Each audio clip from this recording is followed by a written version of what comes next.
In the giant, silent space where big fights happened with loud explosions and spaceships crashed, a strange thing confused everyone. It wasn't loud guns that made powerful aliens stop. It wasn't big fleets of ships that made planets give up. No, it was something much more sneaky, much more basic. It was the silence. The very quiet. The tiny sound that slowly drove smart alien minds crazy. This was how humans fought. Not with fire and thunder, but with whispers and the cold feeling of fear. For thousands of years, the galaxy knew only one way to fight: loud, exploding, fast. Alien groups were proud of their super-strong weapons, their bright energy blasts, and how they could blow up planets. When aliens fought, everyone knew it. Maps of stars showed red battle zones, and messages were full of loud threats. But then, a new, strange thing came into space. A group of beings that didn't fight like anyone else. They fought in the dark, with sounds that shouldn't be there, and won battles without leaving any physical damage, only broken minds. They were humans. And they were the galaxy's most scary secret. The Galactic Council, where the oldest and strongest aliens met, often got very confused when humans were talked about. Admiral Vorlog, a warrior from the Krivark Empire, who loved loud sound attacks, once hit the council table with his six-fingered hand. "They make no sense," he shouted. "Our scout ships see very few human ships. Their energy is barely showing up, but our fleets are running away in a mess. My soldiers talk about..." Sounds. Whispers in the dark. "What kind of crazy war is this?" His angry shout only made Elder Cathar, a wise old diplomat who was usually very calm, sigh. "Admiral," Cathar said, his voice a low rumble, "they don't fight your body, Vorlog. They fight your mind. And that, it seems, is a fight you can't win. Humans didn't choose this strange way of fighting because they wanted to. They had to. When humans first went into space, they found themselves much weaker than everyone else. Their spaceships were slow, their guns were like toy guns compared to alien weapons, and their armored ships were like tin cans. If they fought directly, they would be destroyed instantly. So they quickly learned that to live in this harsh galaxy, they had to forget traditional fighting methods. So they changed. They didn't build bigger guns. Instead, they found weak spots that no one else thought about. They learned that even the strongest alien groups, with all their technology, had one main weakness: their minds could be scared. And humans, who were very good at making others feel fear, worry, and bad feelings, found their true skill. They became the quiet hunters, the people who made others feel dread. They made their senses, their bodies, and their technology very good at staying hidden.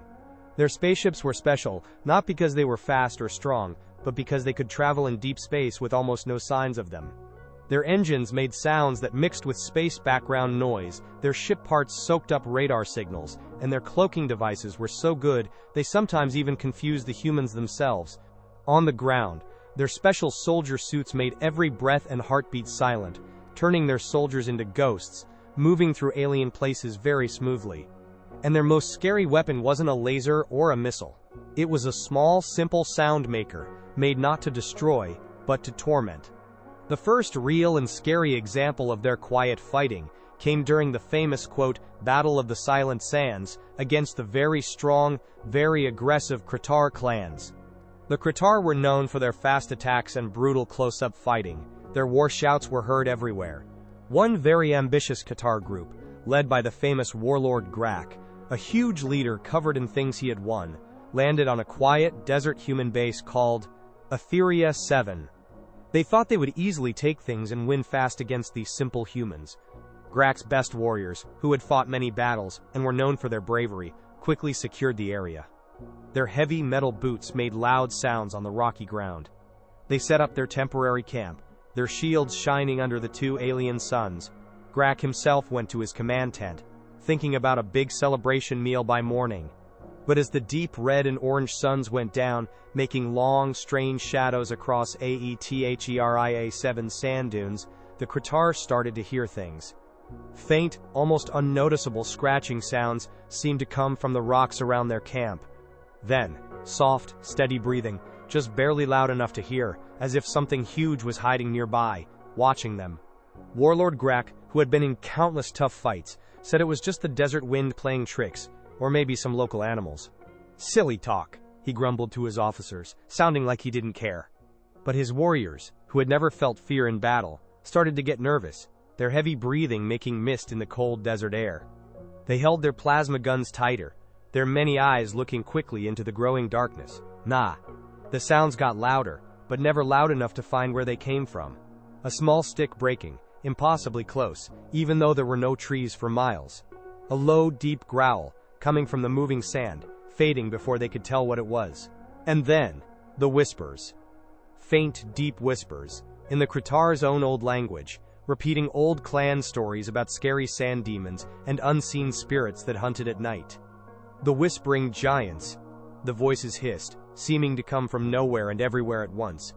They come for those who aren't careful. They come for the lost. They come for your souls. The Kretar, who respected raw strength and brute force, found themselves scared by something they couldn't fight, something they couldn't even see, something that spoke to their deepest, most basic fears hidden in their genes. Human teams, very well trained in sneaking around and controlling minds, had moved like ghosts across the desert during the day. They buried tiny, self-powered sound makers and placed small, almost invisible pressure plates around the Kretar camp. These devices, controlled from far away by the human commander Lena Petrova, a master of mind games with a scary calm attitude and a high degree in alien psychology, made the sounds. Lena and her team watched from miles away in a hidden underground bunker. They checked the Kretar's stress levels, changing how often and how loud the whispers and sounds were with great care. They had studied the Kretar's deepest cultural fears from stolen information and messages. They knew exactly which old ghost stories and childhood nightmares would scare them the most. A few carefully placed flying drones with light projectors even made quick, unclear shadows that danced just at the edge of the Kretar's sight. By morning, Warlord Grak's best warriors were a complete mess. Their strong lines had broken into confused groups. Some were screaming wildly into the shadows, shooting their guns at nothing but the moving sand. Others were curled up, holding their guns like blankets, their eyes wide with pure terror. Grak himself, though he tried to act strong, felt a cold fear inside, a deep feeling of being completely helpless against the unseen. His mighty warriors, the fiercest in their area, were breaking down. He ordered a fast, scared retreat. His strong raiding party was broken, not by bullets or energy blasts, but by the never-ending, silent torture of their own minds. He told his high council that humans had dark magic, able to bring up unseen demons and twist reality. The Kretar, once fearless in battle, now stayed away from human space like it was a deadly disease, their very name now linked to the chilling stories of the whispering giants. This first success was just the start. Humans made their methods better, turning mind games into an art. They learned that the best way to beat a stronger enemy was to make them beat themselves, to make them believe they were fighting something completely confusing, something that broke their logic and attacked their deepest fears. They understood that a mind broken by dread was much more defeated than a body hit by a plasma shot. Think about the long, annoying war with the cybernetic collective known as the Synapse. The Synapse worked as one big, connected mind, a huge network of linked AI units, very logical and not affected by feelings. Their strength was their perfect teamwork, their endless thinking power, and their complete lack of fear or doubt. Fighting them directly was useless. They just rerouted damaged parts, quickly learned about new dangers, and kept moving forward without stopping, a cold, calculating wave of perfect metal. Humans' response was confusing to the Synapse. Instead of sending weapons, they sent out small, almost undetectable probes into Synapse-controlled space.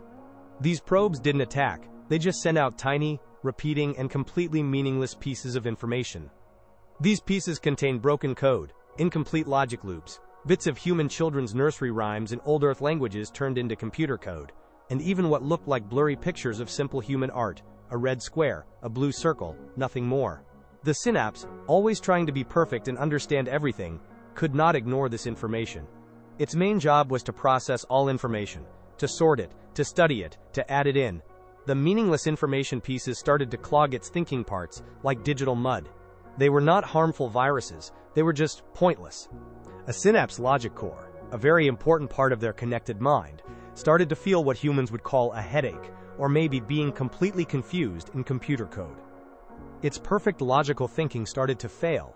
trying hard to find meaning in "Twinkle Twinkle Little Star," sent as pure energy, or to understand why a perfect picture of a yellow rubber duck existed. A high-ranking Synapse analyst unit, its light sensors blinking strangely, reported to the Synapse Prime. Strange information coming in, not sorted, repeating, no clear purpose. Main thinking power going down by a tiny bit each time. We are feeling confused in our logic. Question: what does a bus that goes round and round mean? The Synapse Prime, the main thinking part of the group, its huge thinking power stretched thin by this new confusing problem, demanded, sort it, fix it. This is an attack on our very being, the pureness of information. Get rid of the source of this nonsense. But there was nothing to fix, no logical source to get rid of. The information was just noise, made worse by the Synapse's own attempts to find meaning. Humans, specifically a team of computer psychologists, led by Dr. Kenji Tanaka, a famous expert in digital annoyance tactics and how random things affect minds, had purposely made the information perfectly meaningless, yet structured enough to demand thinking about.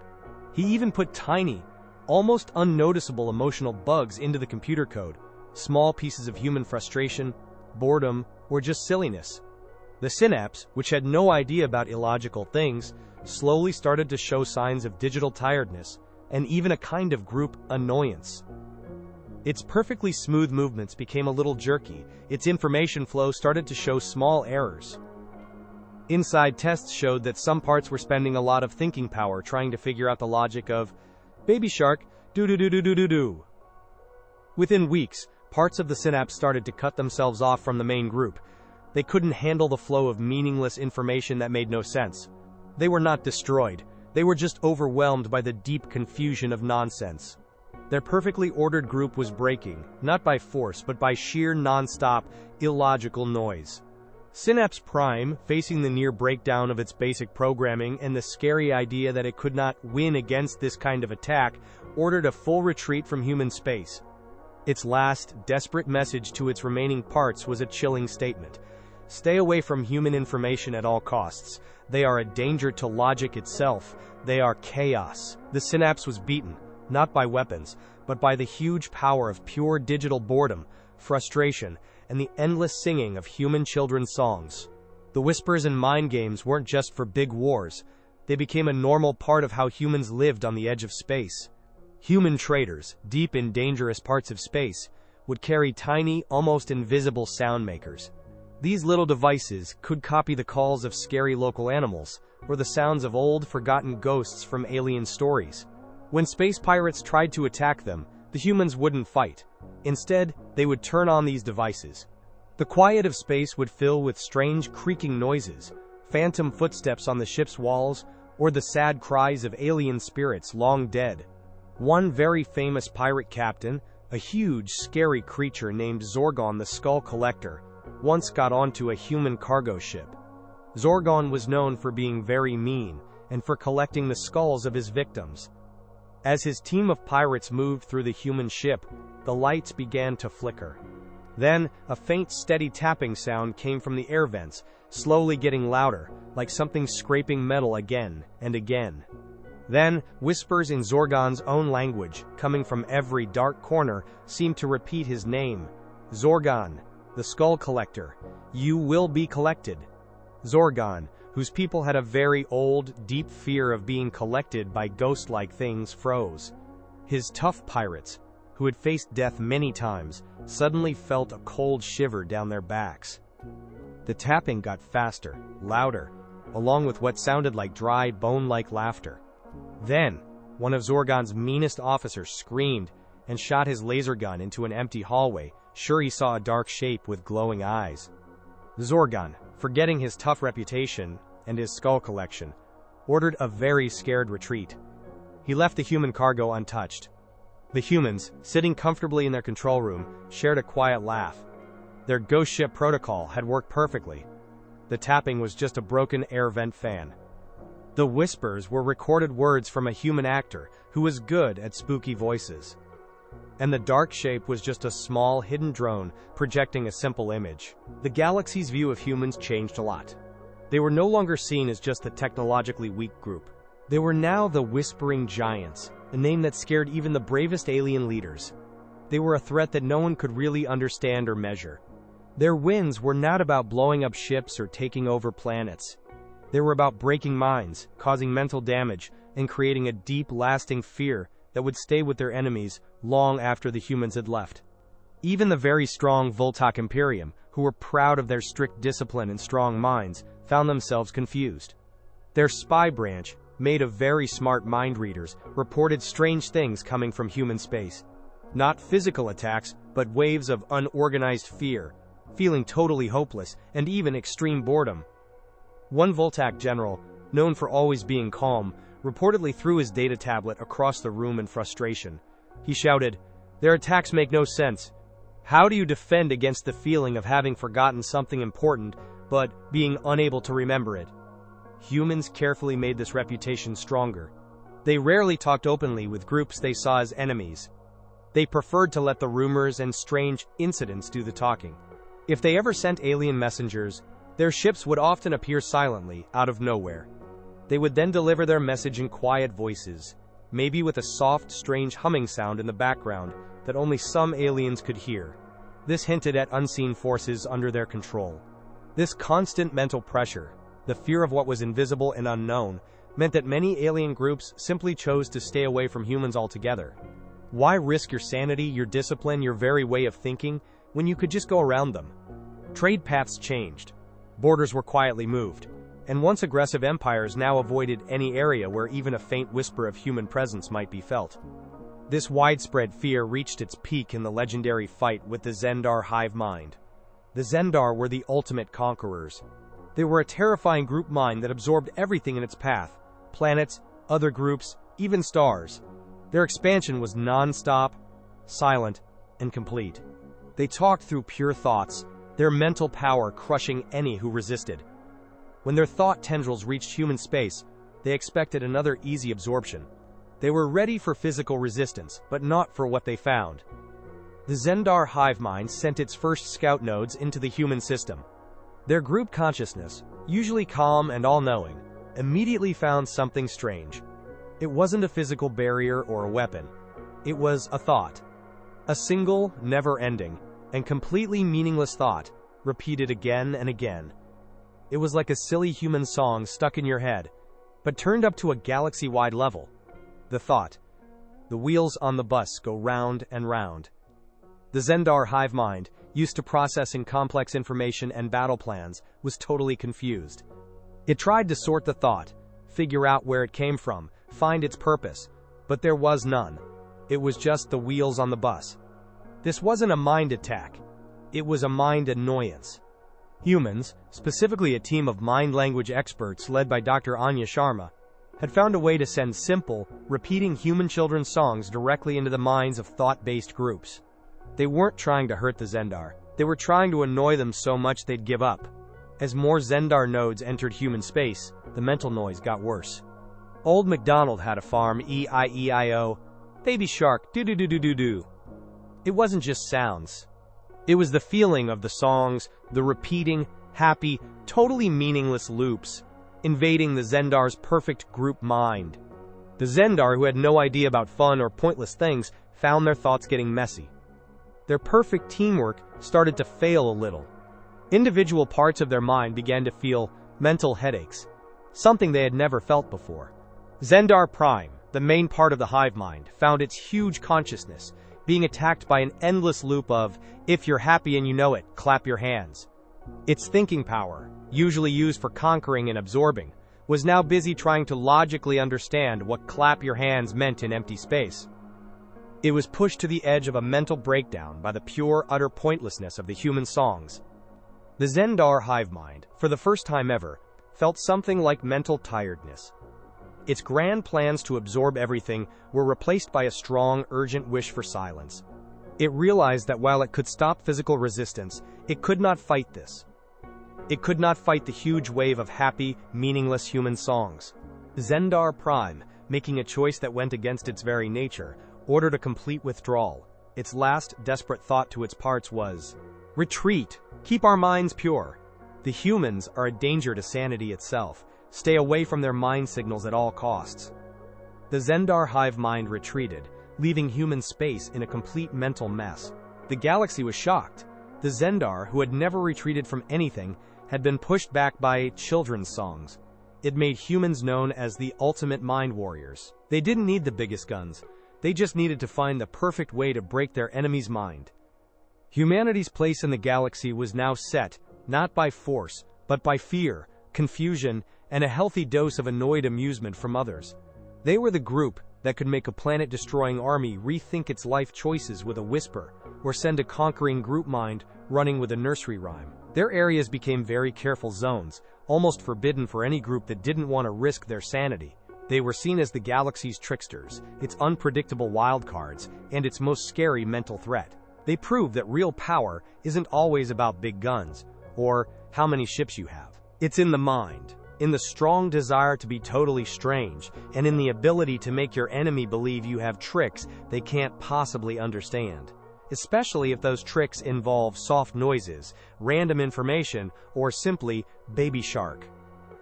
They changed the galaxy forever, not by taking over, but by scaring their enemies into giving up, one unsettling sound and meaningless song at a time.